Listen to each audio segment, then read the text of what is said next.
This book is about necrotizing fasciitis, also known as the flesh-eating disease. In it, you will find stories of people who have faced death from different forms of the disease and sometimes lost the battle. Let's begin with a few real-life stories that illustrate the horrendous consequences of getting one of these devastating diseases. It started as a simple toothache, but before his ordeal was over, Peter's life would hang in the balance. At first, when the tooth started bothering him, he ignored it. But eventually, when his face and the floor of his mouth became swollen, Peter decided to go to the dentist. She diagnosed an abscessed tooth and gave Peter a prescription for antibiotics. Next, Peter's throat closed up, and he struggled to breathe. With his tongue, he could feel a cut behind his tooth. Every 10 minutes, it was secreting offensive brown gunk. Peter was forced to spit it into a cup, which soon filled with foul-tasting fluid. It had the odor of decaying flesh. That's because it was dying flesh. Peter's neck and throat were being invaded by necrotizing fasciitis. The doctors put in a breathing tube, but couldn't guarantee that Peter would live. Surgeons tried to remove the dead tissue and encountered handfuls of black goo in his throat. The incision extended from Peter's mouth all the way down to his collarbones. His illness required multiple surgeries in order to remove all the dead and dying flesh.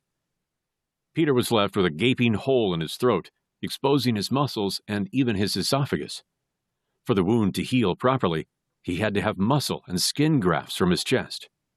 In the end, Peter was left with a grotesque scar that looked as if his throat had been cut. Kate's left leg was swelling up from her knee down, twice the size of her right leg, so badly that the pressure on her skin was intense. At first, even the doctors paid little attention, not even giving her pain medication. But Kate had an abscess, a collection of pus under the skin, and it kept growing larger and larger. The many medications doctors tried did nothing to slow its progress, and they argued whether this could be a strep or staph infection. Whatever it was definitely antibiotic resistant, forming another abscess. Every day, the nurses had to clean the wounds. But this wasn't a gentle cleansing with a sponge and some antibiotic ointment. It required using a scalpel to cut and scrape away the dead tissue that was spreading throughout her leg, a process that causes excruciating pain. Every day her flesh was cut away as the infections ravaged Kate's body. Kate was losing more and more muscle tissue as they continued to cut. The doctors discussed amputating her leg. At last, the abscess burst and blood and pus drenched Kate's leg. In a way, it was a relief to be free of the awful pressure that had built up as the abscess grew and Kate's leg swelled.